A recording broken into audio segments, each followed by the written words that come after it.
सलमान साहब, सबसे पहले तो मैं ये जानना चाहती हूँ कि अस्करी महाज पर तो हमने धूल चिटा दी है दुश्मन को, अब मार्का आता है सिफारती महाज पर। यहाँ पर ये बर वक्त फैसला हुआ बिलावल भुट्टो को जिम्मेदारी जो सौंपी गई है? देखिए, बिल्कुल बर वक्त फैसला हुआ और भारत के जारहाना तर्ज अमल के ख़िलाफ़ ये पाकिस्तान का जुर्रतमंदाना हकीकत पसंदाना तर्ज अमल था, जिसकी वजह से पाकिस्तान को दुनिया भर में पजीराई मिली है। और सदर ट्रंप भी पाकिस्तान की तायीद करते नज़र आते हैं। जहाँ तक आपने बिलावल भुट्टो जरदारी साहब और इस वफद की सरबराही उन्हें क्यों मिली इसकी बात की है, तो ये खारजा महाज भुट्टो ख़ानदान का आइडियल है कि बिलावल भुट्टो जरदारी साहब की वालदा मोहतरमा बेनज़ीर भुट्टो साहिबा, उनके नाना जुल्फ़िकार अली भुट्टो, ये सब खारजा महाज पर मुतर्रक रहे। और आपको याद होना चाहिए ये 1 साल पहले की बात है, वो पाकिस्तान के वज़ीर ख़ारजा थे और हम उस वक़्त गिला करते थे कि वो पाकिस्तान के वज़ीर ख़ारजा की हैसियत से उन्होंने लंबे चौड़े दौरे किए थे, उन्होंने अपने बैनुल-अक़वामी रवाबत बनाए थे। मैं समझता हूँ कि वो बड़े सेंसेबल हैं, अच्छे अंदाज के अंदर बैरूनी महाज पर पाकिस्तान का मौक़िफ़ जो है ज़रूरतमंदाना अंदाज में पेश करेंगे। और बड़ा प्लस ये है कि हमें कोई ज़्यादा मुश्किल इसलिए पेश नहीं आएगी कि दुनिया ने हमारे मौक़िफ़ को सराहा है और भारत को निगेट किया है। और भारत को क्यों निगेट किया है? देखें, आज एक बदली हुई दुनिया है। बड़े बड़े ममालिक ने अपने दरमियान जो तनाज़ात थे वो बैठ कर हल कर लिए हैं और पाकिस्तान और भारत पर भी जोर दिया जा रहा था कि वो आपस में बैठ कर हल करें। खुद चीन जैसे दोस्त ने भी कहा, अमेरिकन प्रेसिडेंट भी कहते रहे कि आप अपने मामला तय करें। लेकिन क्या वजह है कि पाकिस्तान छोटा मुल्क होता हुआ पाकिस्तान के प्राइम मिनिस्टर ये कहते थे कि हम बैठ के मुज़ाकरात करने के लिए तैयार हैं, और भारत जो बड़ा मुल्क था वो आपके साथ मेज़ पे नहीं आता था। आपको लगता है इस वक्त हमारा केस मजबूत है? हमारा केस बड़ा ही मजबूत है और अब केस पेश करने की दरअसल इस दौरे का मकसद ये है कि उसका जो मकरू और भयानक चेहरा है ना इस खित्ते में मोदी साहब का, वो बेनकाब करना जरूरी है। और बिलावल साहब ये चेहरा बेनकाब करने की सलाहियत भी रखते हैं, अहलियत भी रखते हैं और उनके पास बड़े सारे अल्फाज भी होंगे। केस हमारा बड़ा मजबूत है। जैसे मैंने मुज़ाकरात पे कहा ना कि मुज़ाकरात की बात भी हमेशा वो करता है जिसका कोई सियासी केस होता है, और जो झूठा होता है ना, जिसका कोई केस नहीं होता, वो लड़ाई की बात करता है। तो इस खित्ते के अंदर जो नए से सियासी रुझानात सामने आए हैं, दुनिया उससे आगाह है। कि सबसे बड़ी बात तो ये है कि बज़ाहिर आप देख लें कि अमरीकी प्रेसिडेंट वो पाकिस्तान के साथ खड़ा नजर आता है। मैंने कल भी कहा था कि इसमें कोई शक नहीं कि उनके इलाकाई इत्तेहादी वो भारत है और उन्होंने भारत को बचाने की कोशिश की है। ये जो सीज फायर था,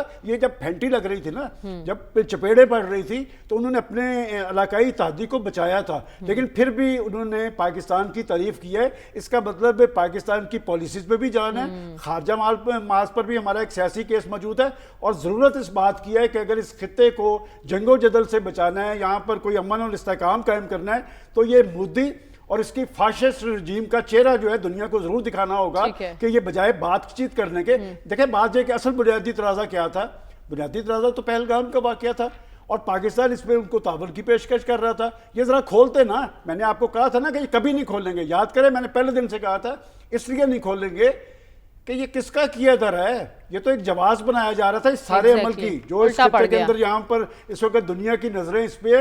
तो मैं समझता हूँ कि पाकिस्तान के हकीकत पसंदाना जुर्रतमंदाना मौक़िफ़ की वजह से आज दुनिया साथ खड़ी है। हमें फिर एक ऐसा मौक़िफ़ देना चाहिए जो दुनिया को अपील करे, और वो मौक़िफ़ अमन की बात है। पाकिस्तानी प्राइम मिनिस्टर अमन की बात कर रहा है और इंडियन प्राइम मिनिस्टर जंग की बात कर रहा है। जंग लड़के उसने देख लिया, उसको दिन में तारे नजर आ गए हैं, उसे जो है उसे चाटी है भट्टी। तो लिहाजा मैं समझता हूँ कि बिलावल भुट्टो जरदारी के क़यादत में जो वफद जा रहा है, एक तजवीज़ मेरी ज़रूर है, ये मेरा ख्याल डॉक्टर साहब भी इसकी तायीद करेंगे कि पॉलिटिकल लीडरशिप के साथ अगर इसमें डिप्लोमेट्स को लेकर जाया जाए जो रिटायर्ड हैं या जो हाज़िर सर्विस है, बहुत अच्छे लोग हैं, ये सारी पॉलिसी उन्होंने बनाई है, तो सियासतदानों के साथ, अरकान असेंबली के साथ जो हमारे डिप्लोमेट्स हैं, तजुर्बाकार डिप्लोमेट्स हैं, उन्हें ले जाया जाए। वो बहुत सारा काम करते हैं। हमारा अलमिया ये है कि हम तारीफें चढ़ते सूरज की कर रहे होते हैं, हमारे साइंसदानों की तारीफ किसी ने नहीं की। असल काम तो साइंसदानों ने ये जो सारा कुछ आपको मटेरियल बना के दिया है, ये तो खामोश हमारे मुजाहिद थे। तो मैं समझता हूँ कि इस वफद के साथ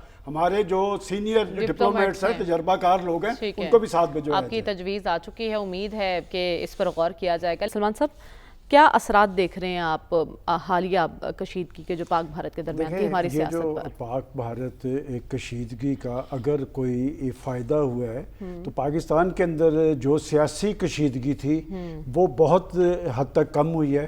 وہ سیاسی ایشوز جو ہیں پس منظر میں چلے گئے ہیں، اور پاکستانی فوج کی جانب سے جو بھرپور اور زوردار جواب دیا گیا ہے اس نے پاکستانی فوج کو ایک دفعہ پھر پاکستان میں عوام کا محبوب بنا دیا ہے۔ لیکن ایک وقت میں پاکستانی فوج کو لوگ پوچھتے تھے، بعد میں کچھ سیاسی حالات ایسے بنے یہاں پر وہ پرو اسٹیبلشمنٹ، اینٹی اسٹیبلشمنٹ، کبھی اقتدار کے لیے فوج کی طرف دیکھتے تھے، پھر اقتدار میں سے باہر آ کے فوج، وہ صورتحال جو ہے اس پہ یہ چیز غالب آئی ہے۔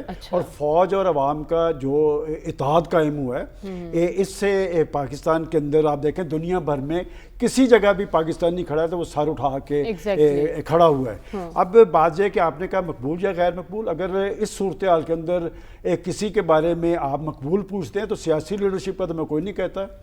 اس وقت بات تو سیاسی نہیں ہے، لیکن اگر سب سے زیادہ مقبول ہے تو وہ تو جنرل عاصم منیر صاحب اور ان کی فوج ہے، جس سے قوم نے اگر توقعات باندھی تو انہوں نے تو جناب آپ کو رزلٹس دے دیے اور ایسا جواب دے دیا ہے کہ وہ میرے خیال بھارت ابھی تک وہ نفسیاتی کیفیت سے باہر نہیں آ سکا۔ پولیٹیکل فورسز کو ہمیشہ اپنی سیاست کو ریاست کے ساتھ منسلک رکھنا چاہیے۔ اگر آپ ریاست اور ریاستی اداروں پر اثر انداز ہونے کی کوشش کریں گے تو پھر مشکلات بنیں گی۔ یہ جو مقبولیت ہوتی ہے یہ دیر پا نہیں ہوتی، یہ ایشوز کے ساتھ ہوتی ہے۔ اور اب بھی جو پی ٹی آئی کا جس کا بات کر رہے ہیں، دیکھیں میں نے آپ کو یاد ہوگا کہ ہماری جو ٹرانسمیشن چل رہی تھی کہ پی ٹی آئی نے تائید اور حمایت ضرور کی ہے، لیکن وہ بھی رسم دنیا بھی ہے، موقع بھی ہے، دستور بھی ہے، وہ جس دل جمی سے کرنی چاہیے تھی نا ویسے نہیں کی۔ لیکن میں پھر بھی کہتا ہوں کہ ان کی تائید اور حمایت لیکن سلمان صاحب سینٹ سے قرارداد منظور ہوئی، وہ ریزولوشن دیکھیں یہ صرف آپ کے خیال میں یہ پاکستان کے اندر جو سینکڑوں کی تعداد میں لوگ سڑکوں پہ آ کے یکجہتی کا اظہار کر رہے ہیں، یہ پولیٹیکل فورسز نے کیوں نہیں کیا؟ یہ عام آدمی جو نکلا ہے، مختلف طبقات نکلے ہیں، مختلف تنظیمیں نکلی ہیں۔ دیکھیں فوج تو سرخرو ہوئی ہے، کیا پاکستان کی سیاسی قیادت بھی کبھی اپنی عوام کے سامنے سرخرو ہوگی؟ یہ بہت بڑا چیلنج آنے والے وقت کے اندر۔ دیکھیں محبت کبھی یک طرفہ نہیں ہوتی، یہ دو طرفہ ہوتی ہے، اور جب بھی پاکستان کی سیاسی تاریخ میں فوج اور قوم کا جب بھی اتحاد ہوا ہے، فوج سرخرو ہوئی ہے، اور قوم جب پیچھے کھڑی ہوتی ہے فوج آپ کو رزلٹس دیتی ہے۔ بالکل، اور ہم نے دیکھا تھا کہ پچھلے کچھ دنوں میں اور یہاں بارہا ڈسکس بھی ہوا